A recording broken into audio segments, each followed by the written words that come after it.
बिस्मिल्लाहिर्रहमानिर्रहीम। अस्सलाम वालेकुम जी, कैसे हैं आप सब लोग। आई होप आप सब लोग ठीक ठाक होंगे। अल्हम्दुलिल्लाह जी, हम भी ठीक ठाक हैं। तो जी आज के व्लॉग का आगाज़ हो चुका है, यानी कि जी ये मेरा फ़र्स्ट व्लॉग है और इस फ़र्स्ट व्लॉग का आगाज़ हमने किया है। आज जी पालक और गोश्त का सालन बना रहे थे, तो मैंने कहा साथ साथ आपके साथ एक रेसिपी भी शेयर करती जाती हूँ और साथ साथ मैं आप लोगों के साथ कुछ ना कुछ बातें शेयर करती हूँ।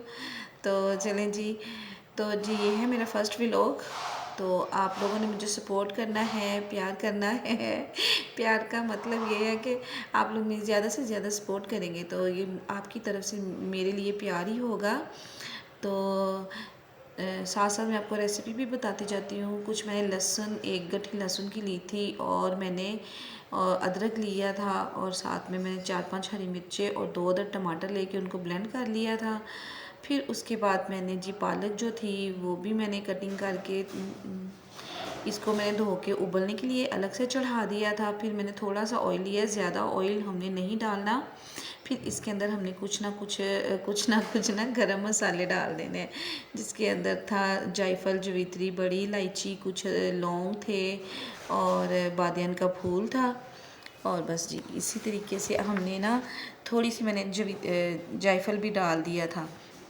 बिल्कुल आपको इतना अच्छा कोई इसका टेस्ट आएगा, आपको ऐसा नहीं लगेगा। बिल्कुल देगी स्टाइल में मैं आपको बता रही हूँ, ये आपको ये लगेगा ही नहीं कि आप लोग ये घर की पकी हुई पालक गोश्त खा रहे हैं। ठीक है, तो आजकल वैसे भी मटन, अभी कुछ ही दिनों पहले ईद, बकरा ईद गई है, तो अभी तक तो मेरा ख्याल होगा ही मटन या बीफ आप लोगों के घर में। तो आप लोग इसको ज़रूर ट्राई कीजिएगा। तो ये मेरे पास ना 1 किलो मटन था जो मैंने इसके अंदर शामिल कर दिया है। और पालक जो थी वो भी पता नहीं मुझे कितनी थी, मेरे हस्बैंड ने काट के रख दी थी। मेरे सोते सोते ही उन्होंने ना ली है बाहर से। और मैं सुबह फजर की नमाज़ पढ़ते ही सो गई थी। तो हस्बैंड साहब फिर जो है ना वो सुबह जब दूध लेके आते हैं तो फिर गली में सब्ज़ी वाला आता है तो वो सब्ज़ी वगैरह भी ले लेते हैं। तो जी उन्होंने मेरे लिए पालक जो थी ना वो कटिंग करके रख दी थी। तो जो लहसुन, अदरक और टमाटर थे और हरी मिर्ची, इनका मैंने पेस्ट बना लिया था जग में डाल के। और प्याज को मैंने कुछ मोटी लाल मिर्चें डाल के गोल वाली, और प्याज को मैंने ब्राउन कर लिया, थोड़ा ज़ीरा भी डाला था। तो जी ये थे हमारे घर के काम। आप लोगों के साथ शेयर करती जाती हूँ कि हम औरतें जब किचन में आती हैं ना तो एक काम नहीं होता हमारे पास ढेरों ढेर काम होते हैं। बेसिकली हमारे काम ख़त्म होते ही नहीं हैं औरतों के ना, पूरा दिन हमारी चल सो चल लगी रहती है।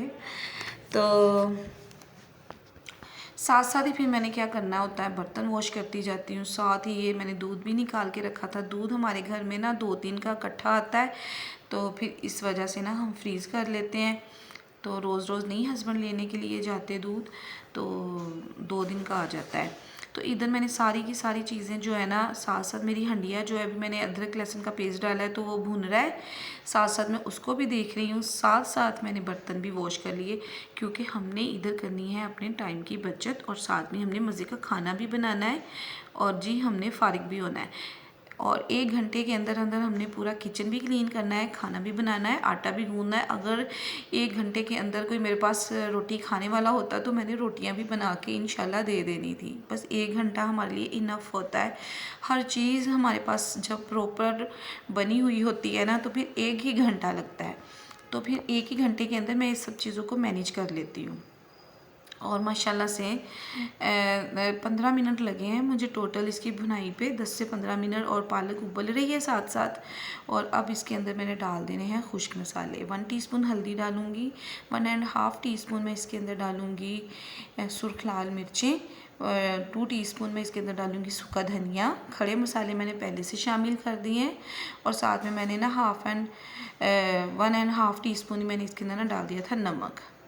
अच्छा, कुछ मसाले जो है ना, थोड़े थोड़े मसाले आपने इसमें से बचा के रखने हैं जितने आप स्पाइसेस खाते हैं, जो कि हमने बाद में पालक में ना इनको भूनना है, पालक को उस मसालों में भूनना है।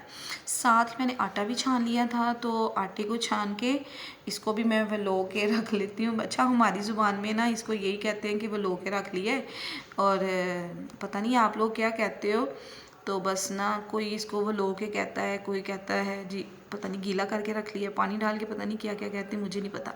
मैं हमारे घर में बस यही कहा जाता है कि आटे को वो लो के रख लो तो जल्दी जल्दी गूंदा जाता है।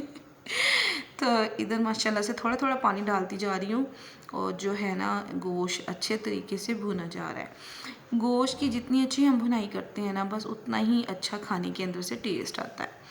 और बहुत अच्छा मैंने इसको 2 से 3 मरतबा पानी डाला और इसकी अच्छी से भुनाई की। तो हम लोगों ने इसी तरीके से अपने टाइम को मैनेज करना होता है। इसी दौरान असर की अज़ान होने का भी वक्त था और अब इसको जब मैं प्रेशर कुकर लगाऊंगी तो फिर मैंने ना नमाज असर अदा करने चले जाना है, तो उसके बाद हमारे बाकी के काम होंगे। तो प्रेशर कुकर मैंने बंद कर दिया था, तो फिर मैंने कहा आटे को भी समेट लेती हूँ, उसके बाद जाऊँगी नमाज़ पढ़ने के लिए।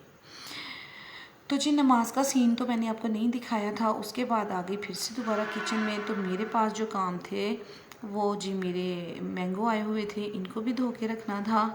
तो मैंगो हमारे घर थोड़ा लेट आते हैं क्योंकि पहले पहले जब मैंगो आ रहे थे ना वो अच्छे नहीं आए, 1-2 दफ़ा वो बीच में से खट्टे खट्टे निकले हैं। तो फिर मैंने खुद ही अपने हस्बैंड को मना कर दिया था। मैंने कहा बच्चों को तो खट्टे भी पसंद आ जाते हैं, तो बाद में मसले पेरेंट्स के लिए ही बनते हैं। तो फिर जी आटे वाली जो कनाली थी उसको भी हमने धो लेना है और धो के इसको भी हमने ड्राई करने के लिए रख देना है। अब हमने एक काम के साथ सभी काम कंप्लीट करने हैं। देखें यही है, इससे हमारा टाइम बड़ा बच जाता है। इधर मैंने मलाई निकाल के रखी हुई थी, इसके अंदर मैंने जाग लगाई हुई है, इसी के अंदर ही अभी मैंने रख दिया था इसको भी जाग लगा के। तो साथ ही हमने किचन को भी साफ़ कर लेना है। और जो दूध था वो अभी बर्फ़ ही थी उसके अंदर, तो वो अच्छा मेल्ट नहीं हुआ। तो मेरे साथ ना एक दफ़ा ऐसा सीन हो चुका है कि मैंने ठंडा ठंडा दूध ऊपर चढ़ा दिया था, बर्फ़ वाला दूध मैंने ऊपर रख दिया था ना,